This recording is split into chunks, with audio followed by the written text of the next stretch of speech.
The Chitrik Academy is dedicated in loving memory of Rabbi Tzvi Hirsch Chitrik. Welcome to today's lesson. Today we are going to learn from Masav Rav Oishia, over here, until Chayev, which is over here.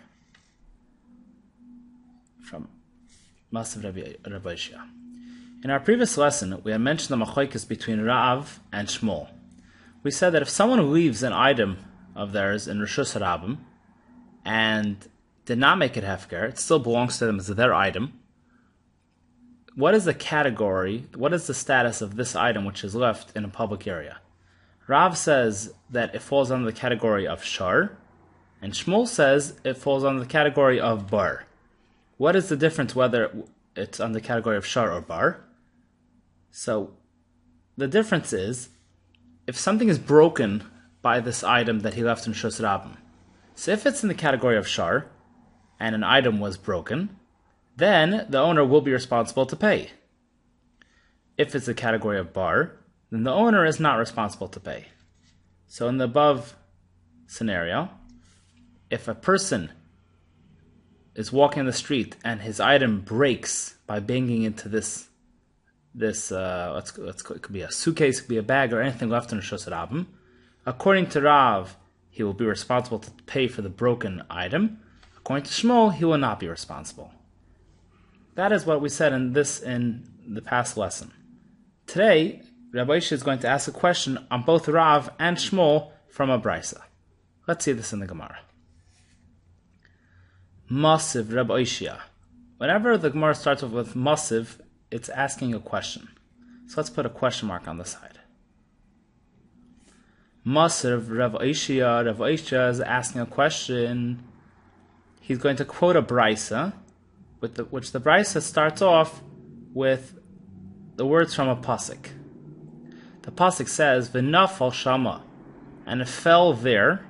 If someone has a pit in Rishus Harabim, in a public area, "V'nafal shama," and into it fell shar, oy chamar, an ox or a donkey. So the halacha is, this is the end of the pasuk. So the brisa continues. The halacha is shar v'lo adam. The owner is responsible for the death if the shar dies, gets killed in this pit, and not a person. And chamar, if a donkey dies, v'lo kelim, but not for objects which were broken. And we learn this from what it says in the pasuk, shar or chamar, that specifically these animals, a person is going to be responsible for their death if they fall into a pit, but not a person or a person's vessels that get broken or damaged or killed by a person if they fall into a pit.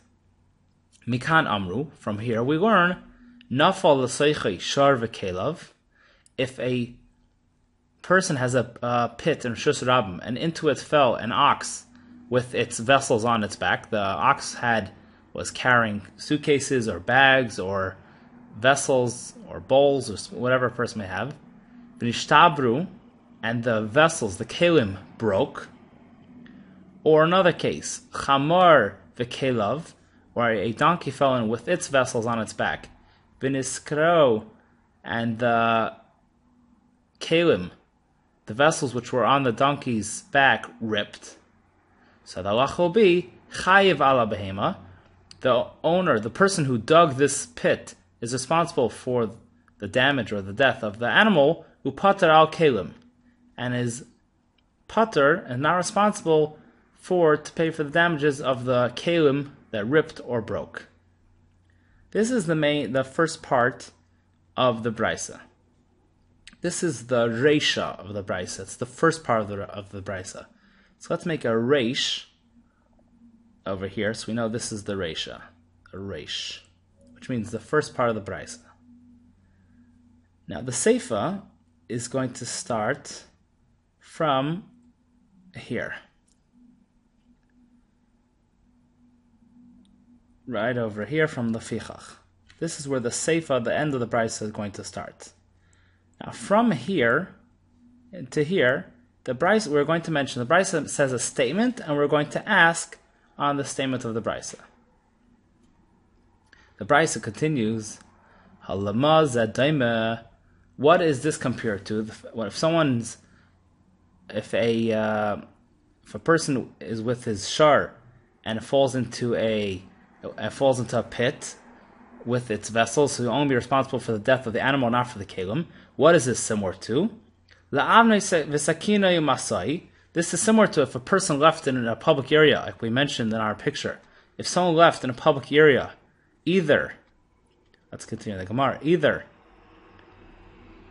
a avnoi, he left a stone, v'sakinoi, or his knife, umasai, or his packages, shenich b'rshus ravim, v'zikoi, and he left them in a public area and it damaged a person's objects, so he won't either be responsible because it's similar to a bar. This is the beginning of the brisa. This is all the reisha, the beginning of the brisa. Now, before we read this next part, let's skip from Ad Rabba, from over here, until here, just so we get the entire brisa. This is the first part of the brisa, that a person is only responsible for animals, but not for kelim, for vessels. And this is what's important for today's lesson. Now let's continue with the seifa, the last part of the brisa. The fichach, therefore, im hitiach tzluchaisav be'evan, if a person's jug hits a stone and it broke, chayiv, the owner of the stone, will be responsible. So let's just go to our case. In the beginning of the brisa, it said if someone dug a pit, let's make a pit here in a public area, he'll only be responsible for animals, but not for kelim, not for vessels. However, the seifa of the brisa and the brisa says if someone left a rock in Rishus Rabim, then he will be responsible for damages done by the rock. So for a rock, he will be responsible, but for a pit, we said damages done to vessels, he will not be responsible. So now the Gemara is going to say, now this is the end of the quote of the brisa. So let's make the end of the quote is over here. So now the Gemara says, Rabbi Ishia is asking, Greisha kasha l'Rav, Seifa kasha l'Shmuel. The beginning of the brisa, which says that a person will not be responsible for kelim. Let's see this on our board. In the beginning of the brisa that says if there was a pit, a person will not be responsible for vessels, for kelim. This is a question on Rav, that he says things left in Rishus Rabim have the din of shar, which we said, for shar, if it's compared to shar, he will be responsible for kelim. Why does the brisa say that he will not be responsible? And the second part of the brisa that says that if a person left a stone and someone's kelim broke on the stone, he will be responsible. This is a question on Shmuel, who says that something left in Rishus Rabim is like a bar, and by bar, a person will not be responsible. So seemingly, there's a question on Rav and Shmuel from this brisa. From Rav, it's a question from the beginning of the brisa, and on Shmuel, it's a question from the end of the brisa. Let's choose a different color. This is Rabbi Ishia's question. Now, the Gemara is going to say that it seems that the brisa is a contradiction in itself. How could it say in the beginning that a bar, you won't be responsible for kelim, and then say that it will be responsible for kelim? The brisa itself it contradicts itself from the Reisha and the Seifa. So why ask on Rav and Shmuel? It's a question on the brisa itself. So Gemara is going to say, O Taimech, and according to your reasoning, Tikshilach, you should ask yourself, Hi Gufo Kasha. The brisa itself is a question. Reisha Pater v'Seifa Chayiv. It says that the Reisha is Pater and the Seifa is Chayiv. So the brisa itself is a stira. So now the Gemara is going to answer based on this. So the answer actually starts from Ul Taimech, but only gets into the details of the answer over here, about Rav and how they explain it. Now let's for a moment go back to this part that we skipped. We said that the Reisha, we said that a bar, let's go back to our page, that if someone made a pit in Rishus Rabim, that he will not be responsible for vessels which are broken inside them. That is what we had said. And then the Bryce continued and said, this is similar, the halacha of bar is similar to what we learn from Evan, Sakin, and Masai, from a stone or a knife or a package left in Rosh Hashanah. This is what the Bryce had said.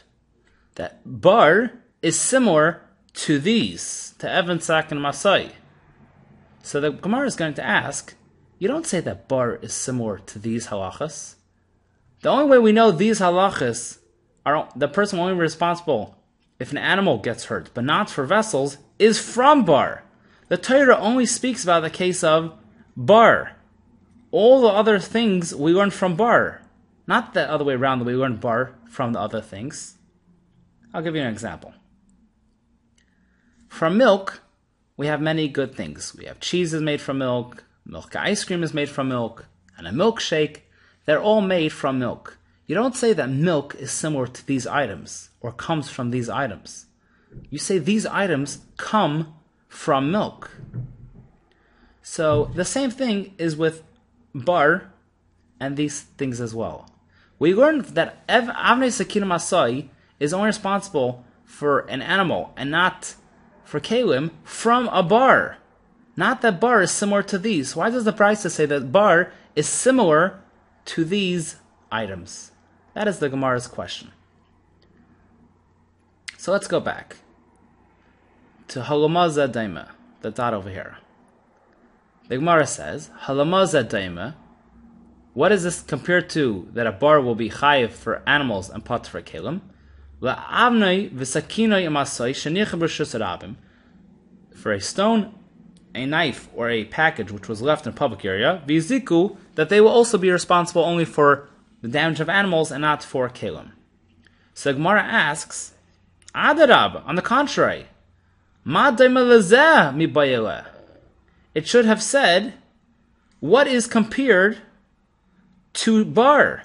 Not what is bar compared to, not what is bar compared to these things, but what is compared to bar that will have the same halacha as bar. Because we learn out these things from bar, just as we learn out, we receive all these items from milk.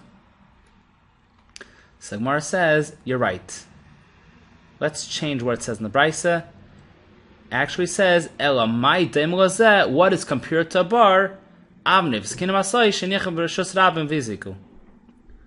So the Gemara changes that, yes, there's actually a mistake in the Brisa, and this is what the Brisa meant to say, that these items, avnei, sakine, masai, are compared to bar. Now, the reason why we skipped this originally is because it could get a person confused when learning the Brisa because the Gemara sidetracks. But the way we learned it, there's the Reisha of the Brisa, the Seifa of the Brisa, which is a question on Rav and Shmuel. So let's go back to what we were discussing. That the Gemara is asking a question on Rav and Shmuel, that the Reisha that says the person is not responsible for Kalim is a question on Rav, who says that item left to Shus Rabim is like Shar and a person will be responsible for Kalim, and the Seifa that says that a keli breaks on a stone, they will be responsible, and Shmuel says that's like a bar and a person will not be responsible. This is where we are holding. So now let's see where we're the answer of the Gemara. El Rav metartu tamei. Rav will answer according to his opinion. Shmuel metartu tamei, and Shmuel will answer this question, this contradiction, according to his opinion. How are they going to answer it? Rav metartu tamei. Rav will say, when do I say that a person is not responsible for the damage if he leaves something in the Shus Rabim? B'medvar mamurim, when do I say the person will not be responsible for kelim?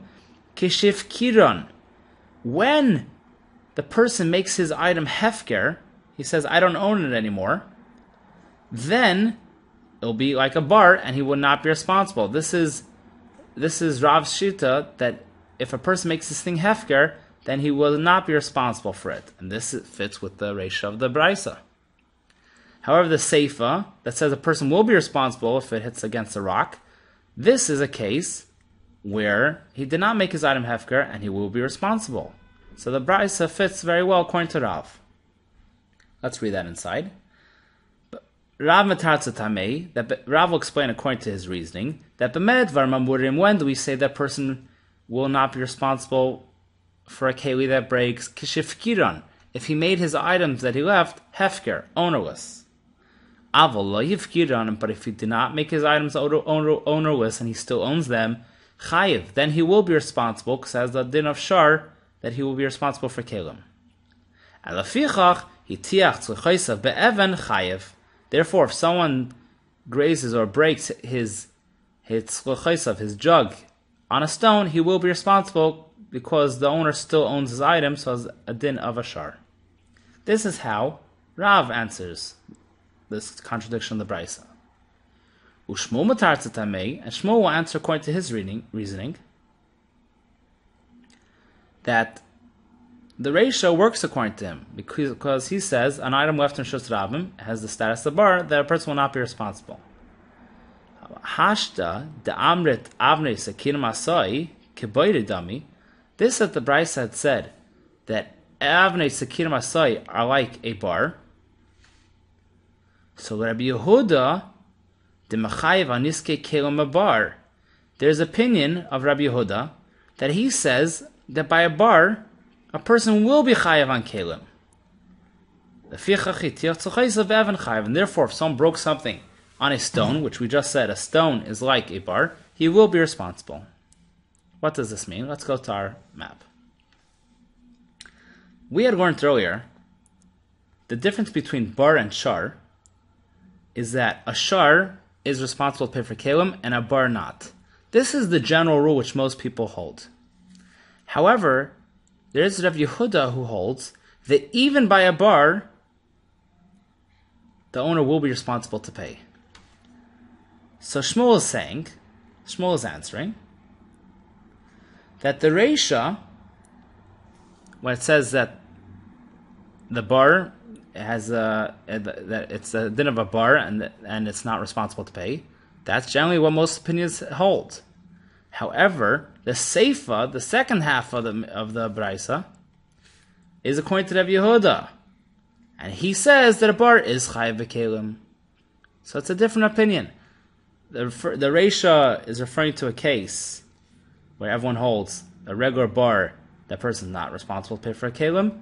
However, the Seifa, which says a person is responsible, is referring to a case of, according to Rabbi Yehuda, who will say that by a bar a person is also responsible to pay, is also chayev. And this is the end of this Gemara in this lesson.